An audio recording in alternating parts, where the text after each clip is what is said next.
Advantages and disadvantages of evocational magic. Most people who get hold of a book on evocational magic are misled, by various methods, to put at once into practice the recommended procedure without having reached the necessary degree of magic development. They think that the few incomplete preparations recommended in the instructions will suffice. The motives that lead to this kind of precipitate operation usually have various causes. With one person it might be mere curiosity, which makes him wonder whether other spheres really do exist. Another person might be desirous of seeing spirits, beings and demons, and yet another person might hope to put himself into certain advantages by magical operations. A fourth person perhaps wants to evoke beings to acquire from them certain powers and faculties, to become famous and honored, etc. Some people possibly intend to get certain information from certain beings or to do harm to persons they do not like. Innumerable motives which lead the inconsiderate to practice magical evocation could be mentioned here. This chapter has been written especially for these people, for they should take to their hearts these warning. Ignorance by no means prevents people from danger and misfortune as a result of magical operations should they be carried out without sufficient training and personal development. If someone without proper magical development and preparation dares to approach the practice of evocation, he can be sure of either getting no results at all, which will probably cause him to give up the whole matter, or he gets only incomplete results, which can make him a complete unbeliever. Embittered by this, he will say that everything is delusion without having tried to find the causes of his lack of success within his own person, and without becoming aware of the need to go deeper into the knowledge of magical science if he wants to have success. It is quite the contrary with people who, either during their present incarnation or during a previous incarnation, have reached at least some degree of spiritual perfection and who have a certain power of imagination. They will not be able to get perfect, but perhaps partial results. These people are rightly called sorcerers or necromancers from the Hermetic point of view.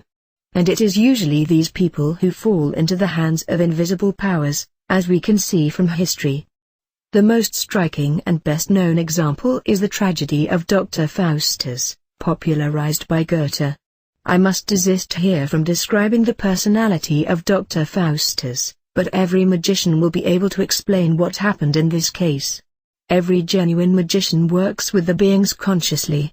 He is for them a person of certain authority, power and force, owing to his magical development and maturity. His attitude towards the spirit beings is quite different from the attitude of a sorcerer. A magician's influence on a being, too, is quite different, and the dangers to which a magician might be exposed are so small that they need scarcely be mentioned. The magician is subject to only a few temptations by the beings, but since he has achieved the magical equilibrium, nothing can lead him off his way, not even the most tempting projects. The beings acknowledge his authority and regard him as their master, as the image of creation, the image of God, and are quite willing to serve him without ever daring to ask for any rewards for their services. It is different with a necromancer or sorcerer, however, because of his inability to create the necessary authoritative power towards the beings. He is always in danger of losing his equilibrium at the cost of his individuality and magical development. If a necromancer or sorcerer has a relatively high power of imagination and is able partially to raise up his consciousness, it may happen that, by using magic though barbarous names, he succeeds in having one of his evocations translated into the language of the being and the being he is evoking hears his voice. The next question to arise is whether the being reacts to the evocation and intends to do what the sorcerer wants him to do. For the being at once realizes whether the sorcerer is mature enough and developed enough to be able to exercise coercion or whether it can go easily in opposition. If a positive, good being is involved, it will pity the sorcerer. If the sorcerer has evoked an indifferent and less active being and if the sorcerer's desire, if it were realized, would not harm him, it might, now and then, give a token of sympathy and do what the sorcerer wants done. But if the sorcerer desires anything that might harm him or any other person without being able to take the full responsibility for this, then the being will not react to the sorcerer's evocation. All means of coercion mentioned in various books for the sorcerer's use in order to have the beings to work for him are ineffectual and but mere phrases with only a slight or no effect at all on astral beings. Negative beings, on the other hand, prefer to react to negative and evil intentions and try to help the sorcerer in their realization.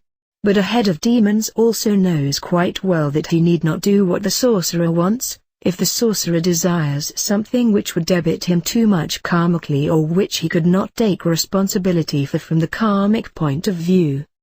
In such a case not even a demon would dare to fulfill the sorcerer's wish, for this being, even though it be a negative one, depends on divine providence. It cannot, on its own accord, create vibrations which would cause a chaotic state in the harmony of a sphere. Therefore it is necessary to point out again and again that a certain degree of magical development and perfection is absolutely necessary for the evocation of the beings of any sphere and in order to be able to place one's consciousness into the relevant sphere or zone and to translate one's thoughts into the metaphorical language or cosmic language so that a being understands them. With these points in mind the magician will realize the true value of the Book of Charms which he has started for his personal use, and that the book actually is a language book of the cosmic language in which he will enter all the procedures of his art of magical evocation translated into symbolic picture language. A necromancer or sorcerer working according to the worst rituals and carrying out the most barbarous invocations and evocations is by no means able to practice invocations in a systematic order, that is, to start a conversation with the being concerned, not to mention the authority he should be able to represent, for he is lacking the necessary magical maturity and perfection. A necromancer might, at the most, put himself into an ecstatic state during his operations, which is not more than a cry into the zone in question, even if his citations are most terrifying and appear to him very promising. In most cases the sorcerer, during his state of ecstasy, is a victim of the most misleading hallucinations. In the most favorable case such an incomplete invocation of a sorcerer might, quite unconscious to him, result in the creation of an elemental or an elementary, owing to the ecstatic stress of the sorcerer's nerves, depending on the amount of nerve power he projects from his magic circle into the magic triangle. Such an elementary might then unconsciously take the shape of the evoked being. The sorcerer, being unable to tell the difference, would regard the elementary as the being evoked by him. Such an elementary is then able to awaken certain desires in its creator and provide their satisfaction. I have already said enough about this in my first book, Initiation into Hermetics.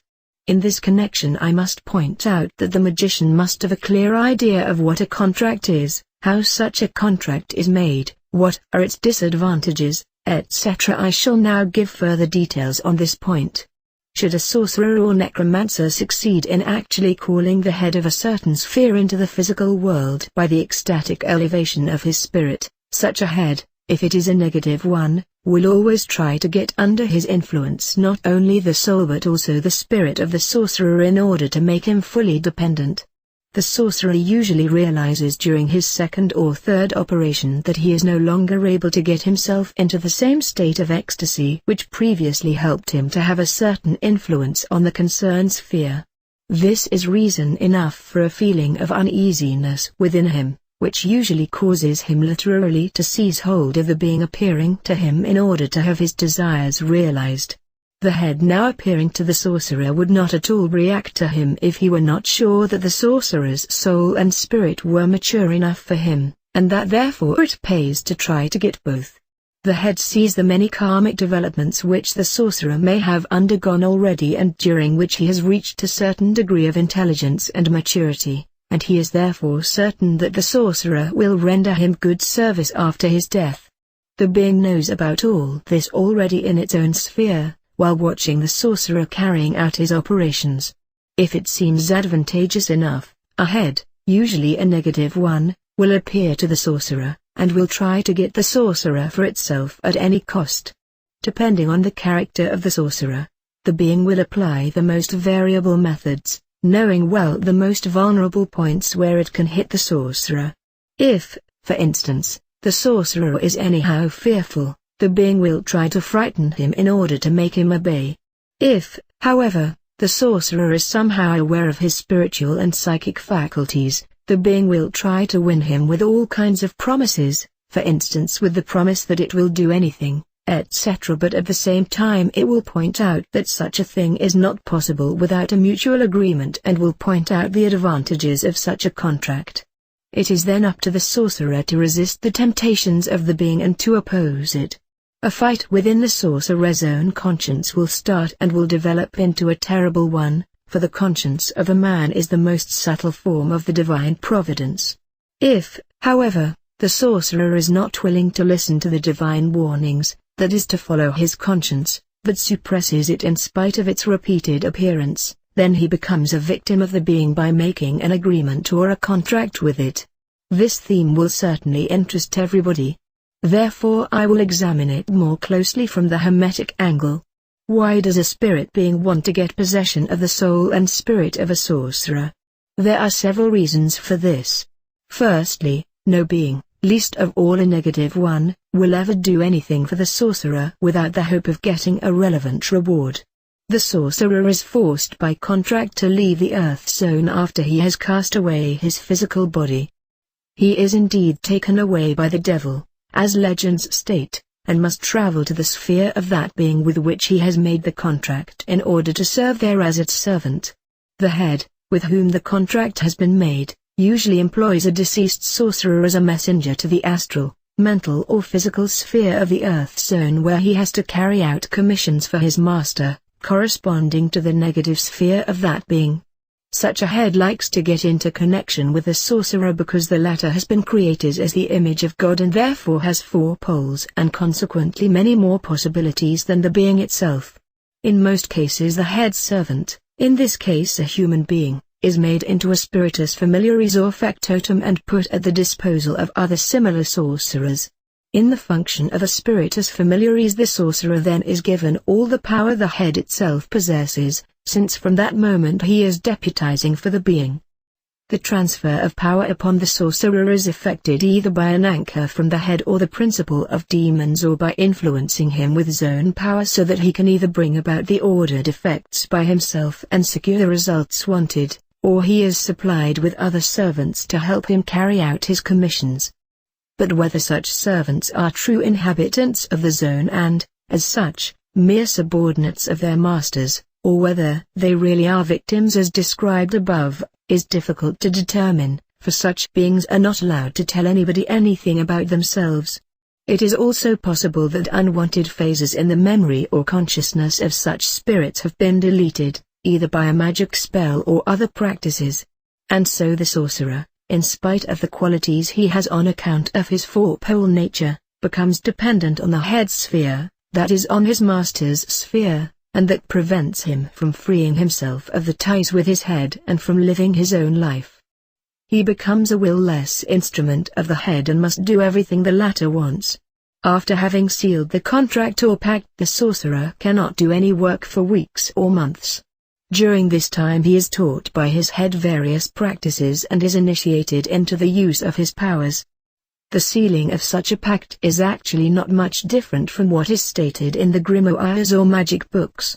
There is, however, a little difference hardly known to anybody. The pact itself is not compiled by the spirit being, but is, in fact, drawn up and written by the sorcerer himself, like the Book of Charms.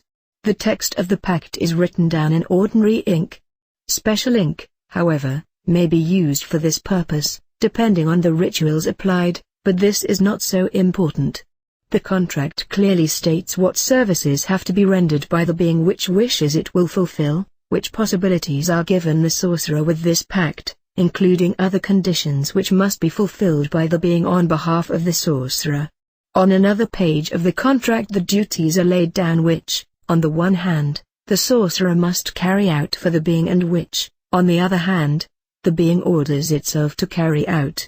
It further states in which manner the head can be called and whether it has to appear visibly or invisibly, how servants, put at the sorcerer's disposal, have to be treated, etc. The most important point is the period for which the contract is valid and that after the expiration date of the contract the sorcerer is obliged to travel to the sphere of the demon. Also the way in which the sorcerer will die in the physical world and how he will move over into the sphere of the head is fixed by contract. All points and conditions are agreed to by both parties, and the being usually signs the contract by its own seal, using the sorcerer's hand as a medium, and the mutual agreement is countersigned. It is also quite possible that the being asks for, or insists on, the sorcerer's signing the contract with his own blood. But contracts have been made, and are still being made, without such a condition. Usually the contract is written in duplicate, one copy remains in the sorcerer's hands, the other is for the being. It is stated in the books that the being takes both copies, but this is done rarely and only happens with a certain category of beings. Usually the second copy is folded together by the sorcerer, and burned. This burning of the contract actually means that the ideas and points of the contract are transmitted to the relevant zone. In this, or in a similar manner, with which there may be little differences which are not essential at all, pacts are sealed, especially pacts with negative beings. Such a pact can neither be broken by the sorcerer nor by the being and must be adhered to unconditionally. It often happens that the victim does not even know that he has made such a horrible contract and comes to the respective sphere without knowing that he has to pay off the duties the being has rendered him on earth. If, however, bad conscience starts working on the mind of a sorcerer before the contract expires, and if, in consequence, the sorcerer tries to free himself by any means, then the being will try anything to harm the sorcerer and to destroy him. Many witchcraft trials of the past are the unmistakable proof of this, and sorcerers who felt sorry for their sealing of such contracts and who therefore tried out all means and ways to free themselves have had to atone heavily for their breach of contract at the instigation of the beings concerned. Many sorcerers of ancient times were not able to evade the funeral pyre only because the idea and divine spark won inside them and made them prefer death instead of remaining in contact with a demon till the expiration of the contract. But sorcerers who strictly adhered to the points of the contract and fulfilled every duty till the period expired always remained under the protection of the dark powers, and no power in the world could ever harm them. Those who did not adhere to the contract and regretted their mistake were severely persecuted by the beings, for the latter always found means and ways to harm their former protégés. The kind of contracts described above may be regarded as the usual type, for the sorcerer tries to get into contact with the being by means of the magic of evocation and to maintain this connection with the being either directly or by the spirit as familiares serving the being. The reader may now ask whether such a sorcerer is condemned to be the servant of a being or head forever. Answering such a question presents no difficulty to a magician who is equally acquainted with all spheres. As soon as the sorcerer has repaid the head in full measure for its duties on earth, this can take, in our chronology, many hundreds of years, since time and space are absent in the spheres. The sorcerer's conscience will start working on him more and his four-pole nature feels himself little by little free from the bondage. When the sorcerer has paid back every penny of his debt, he can again do what he likes.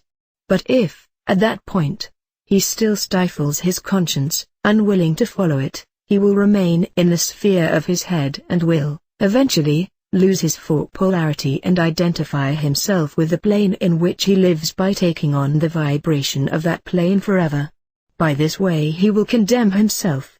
The sorcerer then ceases to be a human being, the image of God, and becomes a being of that sphere, that is, he sinks down to a demon. This certainly is the most regrettable state a human being can get into and may be called damnation from the religious point of view, or as true sin against the Holy Ghost. This would be the complete procedure for the sealing of a contract between a sorcerer and a being of another zone. Should the sorcerer follow the voice of his conscience, he will be able to leave the zone of the head and find a new home in the earth zone. Here he can again live as a four-pole being and renew his spiritual development.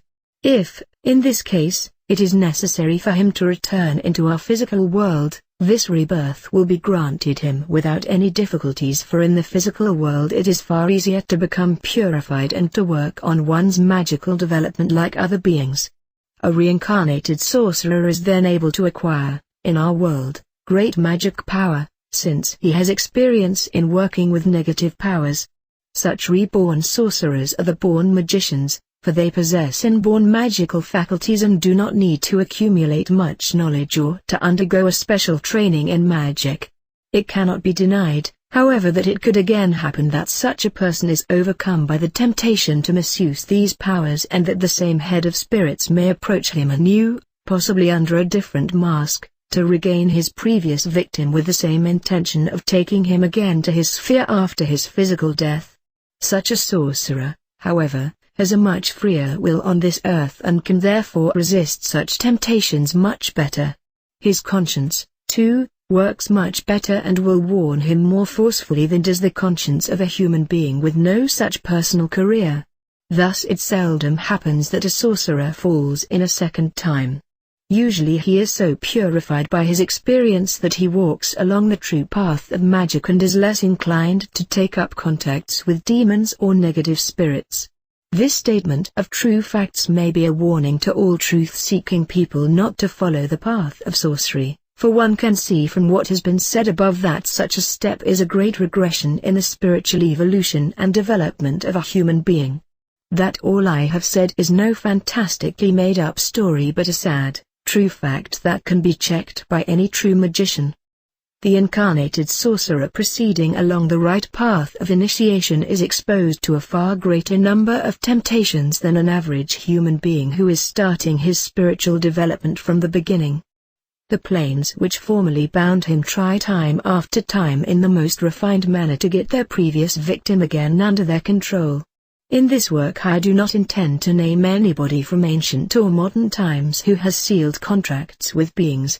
But besides the cases generally known to the public, like Dr. Faustus and Urban Grandier, there are numerous others of whom the public has never heard. There is yet another way to seal contracts, known to only a few initiates.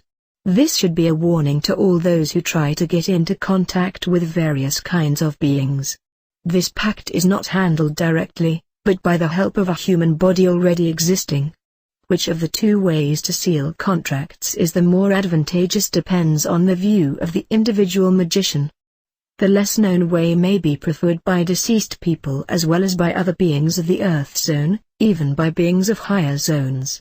The getting into contact through a human being requires the human being's control of the elements, the light and the Akasha principle, and a higher intelligence and magical maturity on the side of the spirit being which wants to get into contact with and make a contract with the human being. From the Hermetic point of view, such a contract is quite possible and is practiced by a number of sorcerers without their differing from the average people by anything strange or unnatural. Only the well-trained clairvoyant and the eyes of a genuine magician are able to distinguish such a pact. The sorcerer is usually invited to such a contract by a being, and he is not seldom offered such a pact by beings of the elements, which live next to the earth. If all conditions are fulfilled, the making of such a contract presents no difficulty. The method rests on the following procedure. The being looks for a physical body anywhere in the material world at the moment of its dying. A healthy body is preferred in this case, a body which dies of little cause, such as for instance during an accident. Also bodies dying from the consequences of an inflammation of the lungs, of encephalitis, heart failure etc. may serve this purpose. On the other hand, bodies are not welcome which have been destroyed by tuberculosis or other infectious diseases of vital organs, and in which the destruction of such organs have been the cause for the person's physical death. The restoration of the harmony in a body destroyed by such diseases would take much effort. At the moment the linking thread between body, soul and spirit trends and the life matrix is interrupted. The being gets hold of the human body and is able to build up a new thread between itself and the human body by doing what I have already described in Initiation into Hermetics, that is by employing the light fluid. It is quite clear that the being, before uniting itself with the physical body, must form its astral body according to the shape and size of the human body concerned, using for this purpose the matter of the elements, in order to get into a harmonious unity of the two life threads, the mental and astral matrix. The being who has taken possession of a human body in the described way becomes itself a human being in a borrowed body. The relatives and onlookers form the opinion that the dying person after having been in agony has come to life again as if by miracle and finally recovered from the disease. This is how the relatives and those persons, who are not able to observe by clairvoyance the leaving of the astral body from the physical body, look on the event. Since the being possesses a miraculous degree of adaptability and maintains all faculties and powers of the astral world, and since it knows everything, it continues playing the role of the person who actually died, but it will try to disappear from the surroundings of the relatives of the deceased person and to get into contact with the sorcerer without attracting attention. The being keeps all its abilities of its former sphere in the new body and puts itself at the disposal of the sorcerer. With the exception of a true magician, nobody will ever find out the true facts, and nobody will find anything suspicious in two friends or a boyfriend and girlfriend meeting each other, and the people around the two will never find out about the true relations of the two. The services which the being may render the sorcerer during his physical existence are exactly the same as if the sorcerer had got into contact with another being of that sphere. If the sorcerer wants to have his influence work on the astral or mental world via this being, then the latter puts itself into a state of trance and so can fulfill the sorcerer's wishes. The question of carnal contact is usually discussed at the moment of the first citation or meeting with the sorcerer, and the sorcerer is well informed about the whole procedure. That the sorcerer must never say a word to anybody about the matter is only too clear, for otherwise he would have to pay with his life for his communicativeness. Sorcerers have often instigated mermaids to get hold of the bodies of beautiful girls of this world in the above-mentioned manner in order to get into carnal contact with these undines, and have even married such beings. There was then no difference between a normal female and an incarnated undine, for the latter, in its carnal body, was subject to the same laws as all other human beings. It kept, however, the faculties and powers of the water element and made use of them in its human incarnation. The incarnated undine could also have children. But the most tragic fact about the matter was that she wanted the sorcerer to be absolutely loyal, since she maintained a contact between her own physical body and the sorcerer's physical body. If the sorcerer wanted to have sexual intercourse with another woman, he was in danger of having to atone for this with his life. In such a case, the undine was also no longer able to remain in the physical world and was not able to get into further contacts. Soon after the death of the sorcerer who had become her lover or husband, she also died. After her death, such a undine does not travel to the earth zone like any other human being, but has to return to the water element and again lives there as undine. If a magician with a high degree of perfection and relationship to God would bring about such a procedure, he would by his creative power, be able to build up, with the undine, the same kind of harmony of the elements as it possesses any human being. He would be able to create a new human being whose spirit would be as immortal as the spirit of any other human creature.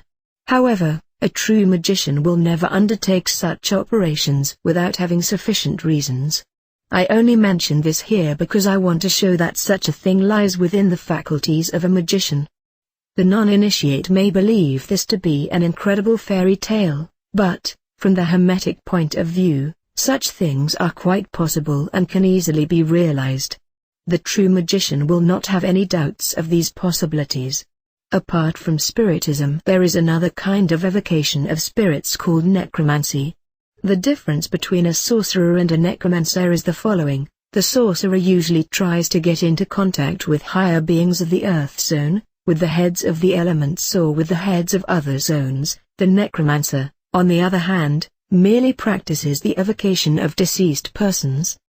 The method of necromancy is quite simple, and a magician who has not yet reached perfection is able to apply this method with more success than a sorcerer practicing evocations. A necromancer faces the same kind of dangers as the sorcerer, since a deceased human being may also take full possession of the necromancer and make him completely dependent.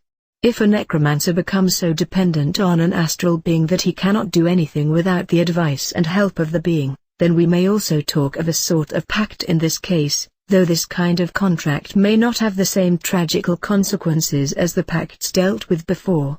The magician is able to call any being from the astral world without any danger, without becoming dependent on it and without becoming a victim of necromancy. A necromancer is a person with a low degree of spiritual and magical development, whose main object is to get into contact with astral beings of the Earth Zone, preferably with dead people. The necromancer will in most cases try to make use of a being from the astral sphere, that is, he will either require of such a being certain magical duties in the physical, astral or mental plane, or merely try to satisfy his curiosity. For this purpose the necromancer will choose a human being after his physical death who during his life on Earth busied himself with any of the secret sciences and who possibly has reached a certain degree of perfection in this. If such a person happens to be a true magician who has followed the true path of initiation and has learned all its laws here on Earth, having thus acquired a certain degree of perfection, who noble-minded strove for positive aims and controlled the negative powers, he will, if he thinks it beneficial, appear to the necromancer and point out to him the advantages or disadvantages of his projects and intentions. A true magician will, however, never keep up a constant connection with the necromancer, nor will he try to influence the necromancer in such a manner that he becomes dependent on him. He will always be prepared to warn the necromancer and will give him permission to call him in case of emergency. Furthermore, he will give good advice to the necromancer and initiate him into the laws of the astral sphere, but he will never be prepared to serve the necromancer, or to do whatever he wants, or to fulfill his material desires. Only bad magicians with little experience and an affection for negative powers or mere sorcery will try to maintain a contact with a necromancer or assist him in realizing his desires and to satisfying his curiosity. If the necromancer gets into the sphere and under the control of such a being, he will acquire the same kind of vibration as that being has in the Earth Zone and thus becomes a fellow sufferer. The astral being will then prevent the necromancer from making any progress in his spiritual and magical development and will see that he is never enlightened or blessed with personal advance. The being will then be full of malicious pleasure because it has succeeded in being troublesome to a human being on Earth. It remembers the days of its own life on Earth, its difficulties and troubles there, the temptations it could not resist, the powers it misused and the lack of chances for its true initiation. And it will also try to hinder the necromancer in his development. The danger that arises for the necromancer in such a case need not be analyzed. I will, however, mention the fact that the necromancer may easily be vampirized by such a being and that the being will try to realize in the astral world its own egocentric plans by help of the vampirized powers of the necromancer. Therefore every scholar is warned not to take up any such contacts and not to make himself dependent on any being. The manner in which a necromancer calls a being from the astral plane rests on two methods. One method is spiritistic, the being is asked to reveal itself by help of mediums, that is by mediumistic writing or by mediums put into a state of trance. This method requires great perseverance until the being is able to take up a direct contact and to appear to the necromancer. The other method is that of evocation. The necromancer takes up contact with the being by help of a picture of the spirit's previous incarnation or by enlivening such a picture until finally the being steps out of it like an elementary, taking on its previous shape. A necromancer does not usually succeed at once. But if he goes on with his work persistently he might, depending on his maturity, development, willpower and imagination, force the being to appear to him visibly. A necromancer can hardly differentiate whether, in such a case, his power of imagination plays the main role, or if he has created an elementary, or if the visible connection with the being has in fact taken place. But a narrow-minded necromancer does not care who has brought about the connection or what has actually caused the desired effect. If it has been his power of imagination, fantasy, or if repeated stressing of his nerves has created an elementary or if the being evoked really has appeared from the astral world. Should the necromancer have a predilection for negative powers, his evocation and his endeavors to cause a projection in the astral world will possibly be readily answered by a so-called black magician who will himself try to get into contact with such a necromancer. All of the necromancer's appetite for instructions, practices, satisfying of his curiosity, fulfillment of his desires, will then be quenched by that being. The necromancer is responsible for all that happens, and he will thus charge his karma to his account, especially if he wants to see desires realized which he can in no way justify. That the end of such a necromancer cannot be other than tragic need not be stressed. Necromancers usually die an unnatural death or suddenly of an incurable disease. I should also mention the fact that there is also possible a passive relationship with beings of the astral plane and with beings of higher zones. This passive intercourse, however, is not so effective and does not give such great magical results as the practice of evocation. Also in this case an unexpected pact could be the final outcome, and the person taking up the connection by this passive intercourse is sometimes even worse off than the sorcerer or necromancer, since he has no control at all over the being with which he has taken up connection, or over the effects caused by it. There are two principal kinds of this passive intercourse. The first is a spiritistic one. The spiritist himself is the medium for the contact and intercourse with the being, either by medial clairvoyance, clairaudience, automatic writing etc. The second possibility for passive intercourse is that a hypnotist or a mesmerist takes up the connection with the being by means of a somnambulant medium and maintains the contact continuously, for satisfaction of his curiosity or for certain tasks in the mental, astral or physical worlds. If the hypnotist or spiritist has not undergone any magic training and if, therefore, has not the necessary degree of magical development and maturity, the health of the medium is endangered in both cases. Many mediums and spiritists who have been in constant connection with a single being and have often made use of it, so that they finally became dependent on that being, which actually results in an indirect pact, have had to pay for it with severe diseases of the mental, astral and physical body. Many a lunatic asylum could bear witness for such deplorable cases. All I have said above especially applies to the work of sorcerers and necromancers with negative powers and the dangers involved.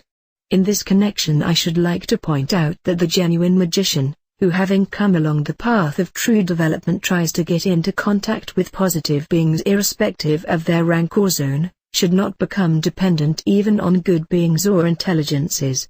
He may, if he likes, get into touch with a good being any time he wishes, but he should not join any being even if he is especially attracted by it, for if he does, a pact could also be the result, similar to such with negative beings, though the dangers for a genuine magician operating with positive beings could never be so great nor so tragic. There also exist methods and instructions for the making of contracts with genii of any zone, who, due to such a contract, may advise and assist the magician in any respect. Of course a genuine magician will, during the course of his development, try to get into touch with good beings, since this is no doubt necessary, but he must not make himself dependent on any single being, no matter whether angel or superior intelligence. By becoming dependent on a good being, a magician would take up, like a sorcerer, the vibration of the sphere from which the good being has come and by, would influence himself so strongly with this vibration that finally he would take on the complete nature of that being. Such a being, however, will of course not be interested in a written contract. There are also methods for the conclusion of the same kind of written contract or pact between a magician and a superior positive intelligence. This contract concluding, the magician can be sure that the being will protect him in any respect, that it will help him, warn him and do every kind of good service for him, but after the death of the magician the being will automatically draw him to its own sphere. In that zone the magician will not have to serve the guardian angel by force, but freely. Since such a magician is in constant connection with good beings, he will become part of that plane and will lose any interest in climbing any higher or in traveling to another zone. He will be content with his life and his evolutionary rise is temporarily interrupted. If a magician is sent by divine providence to the Earth zone or into our physical world to fulfill a certain task as a human being, he starts longing for a sphere set above him. Should a magician, after having been allied to a genius in a certain zone, be incarnated in our physical world, then such a former alliance becomes obvious by the magician's special ability either in the field of hermetic science or in any other cultural field such as art, literature etc. This shows that the procedure is the same, no matter whether it is a positive or negative one, and a genuine magician will never be hindered in his development by any pact with a genius or an angel, but will advance in his development unimpeded.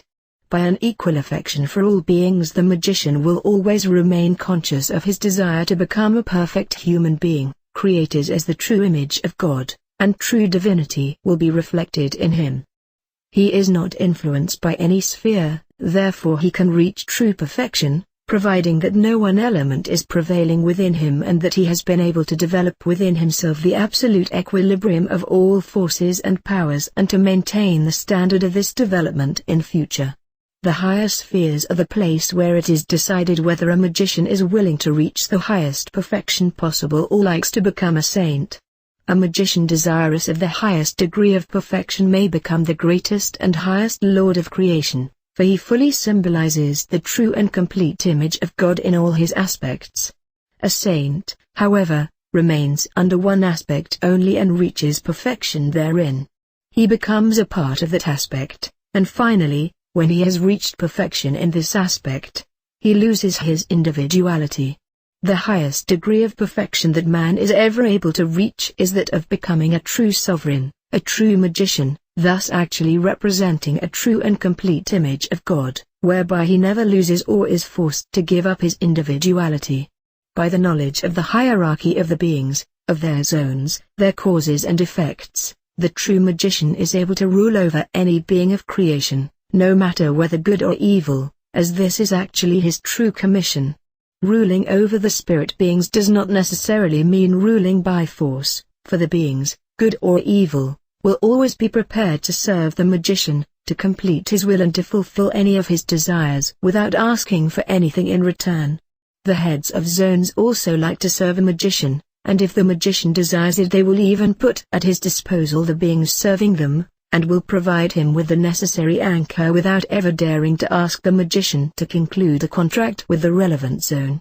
The genuine magician is free to put under his will as many serving genii as he likes, from any sphere he likes. They will all have to serve him as their highest master, or their sovereign. The genuine magician with a noble character will make no difference between a positive or a negative being, for divine providence has not created anything unclean. He is quite aware of the fact that demons are as necessary as angels, for without these contradictions a differentiating hierarchy would not be possible. His respect for a being, whether positive or negative, will depend on the being's rank. He himself will take the golden path of the middle way, the path of true perfection.